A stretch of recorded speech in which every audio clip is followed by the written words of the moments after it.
Welcome to the very first episode of my new series, Dildos and Dislocations, where I will be bringing you all of the information you could possibly want to know, and knowing me quite a bit that you don't, about the intersection of disability and sexuality.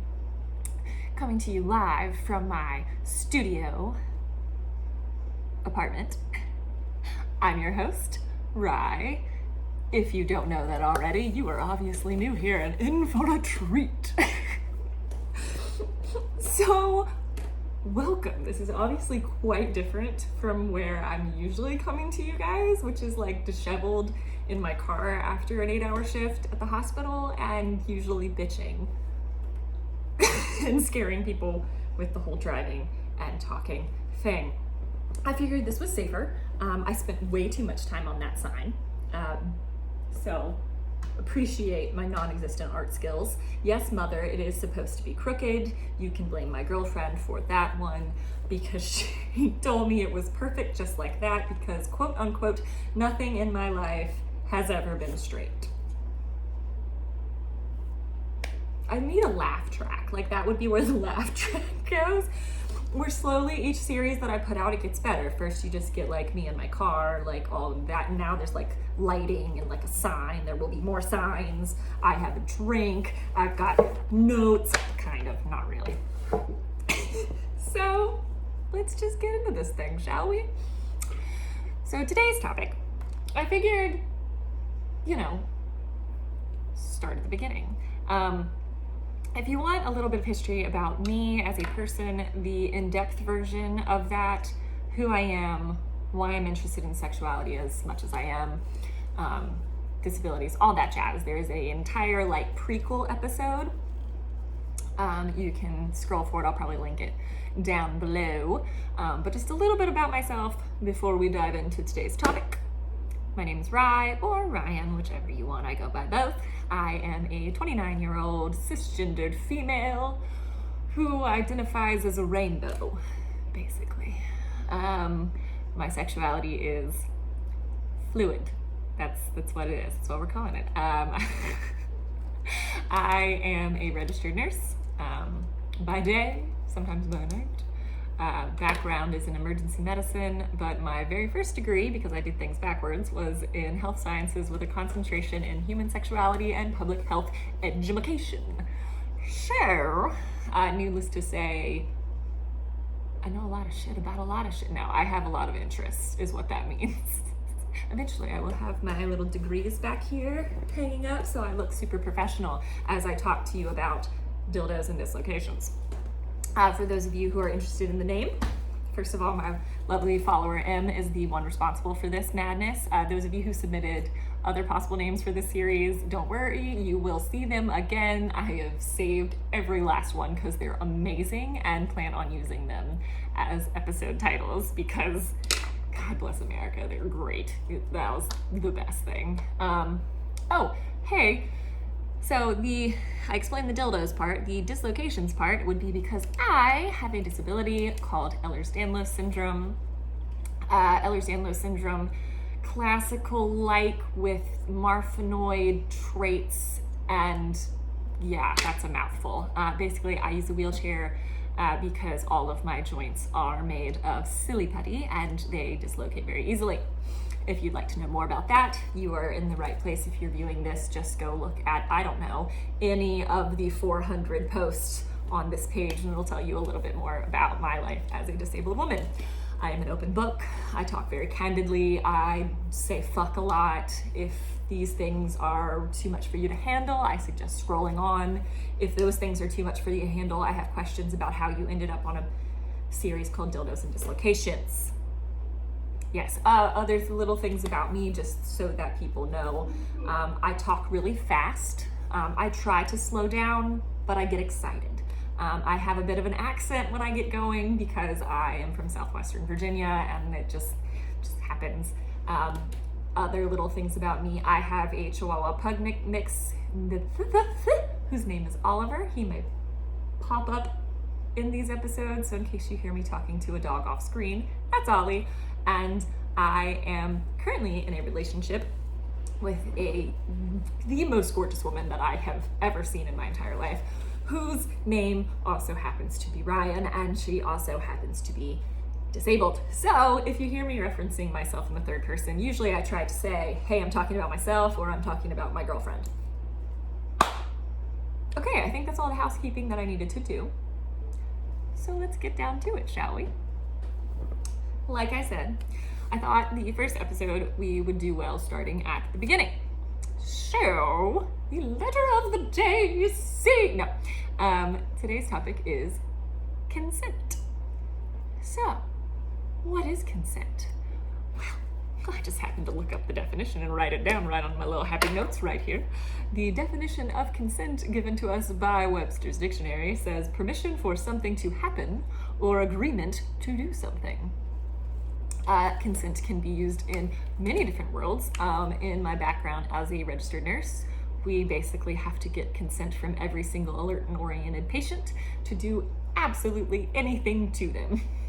When you enter a hospital, you sign a piece of paper that is consent to treat that allows us to practice medicine upon you. But should you need anything further, like a blood transfusion or a surgery, there are more consent forms that we will get you to sign.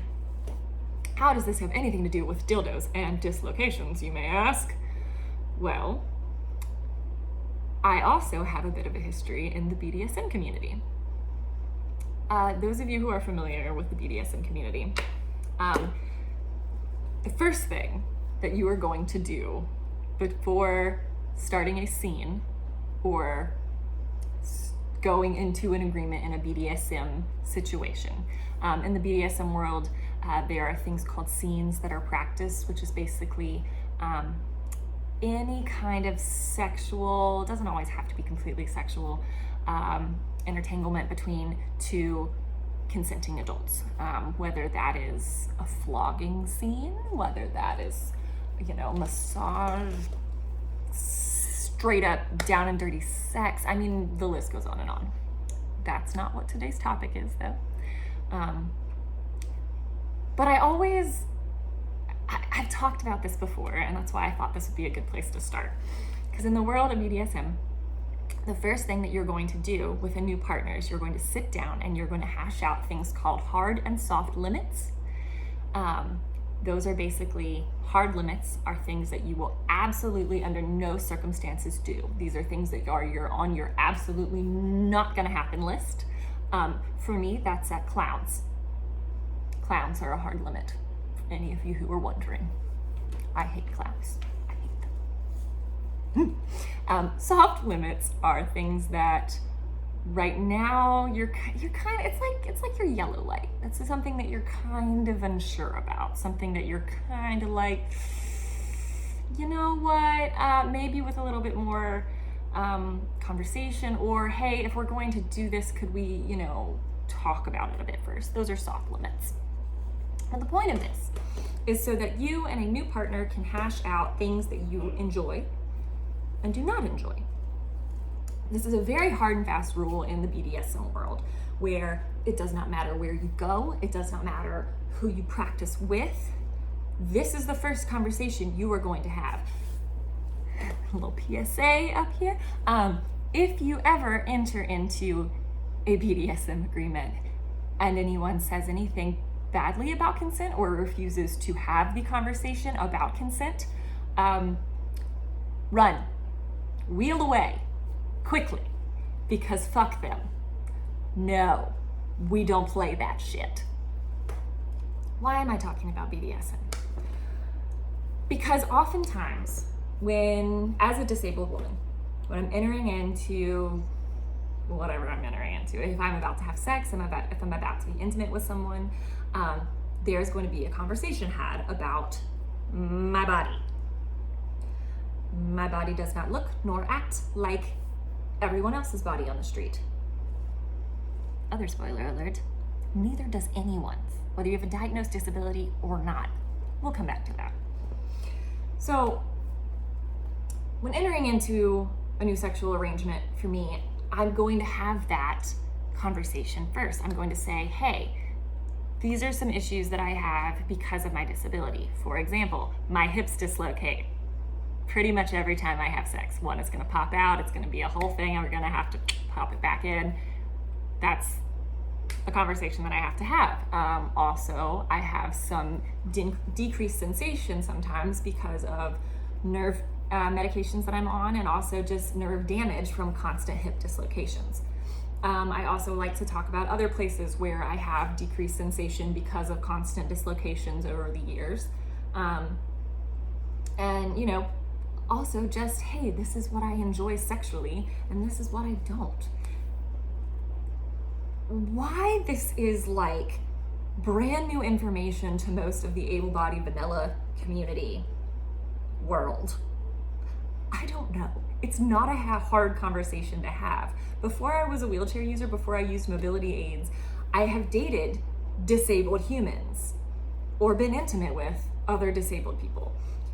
And what did we do? We had that conversation. Hey, what works for you and your level of paralysis, amount of nerve damage, your whatever your disability is? What works for your body? In order for me to be a good and enjoyable sexual partner, these are things that I need to know. And so whenever I'm in that BDSM mindset, I'm always reminded of this. Like, why is it that hard limits and soft limits are only things that are discussed in the BDSM world? Why is it, you know, not the norm for me to discuss my hard limits and soft limits in the vanilla world? I say me very generally because I do. I think that it's a great conversation to have, no matter disabled or not, but specifically, and no. Oh, it kept, sorry. Ignore that, it said my battery was low. I thought it was gonna stop recording. But no, so outside of the BDSM community, it doesn't make sense to me. But another thing that I've pulled from BDSM as well that I will bring up just real quickly here. Y'all have heard of safe words. Well, the go-to, the most general, and I think the best combination of safe words is the Stoplight Method, which is you're being intimate, everything is good, somebody checks in and says, hey, how you doing? Or just stoplight, or whatever you want your word to be, and you can say, oh, green, keep on going, I like this is fun, I'm enjoying myself. Oh, wait, hold on, I'm not sure, oh, my hip might be out, oh, I don't really know if I like what you're doing there, can we slow things down for a second? Versus, no, I need to stop, I'm having a flashback, I'm having a panic attack, my hip is completely out and I really need to stop and put that damn thing back in. Red.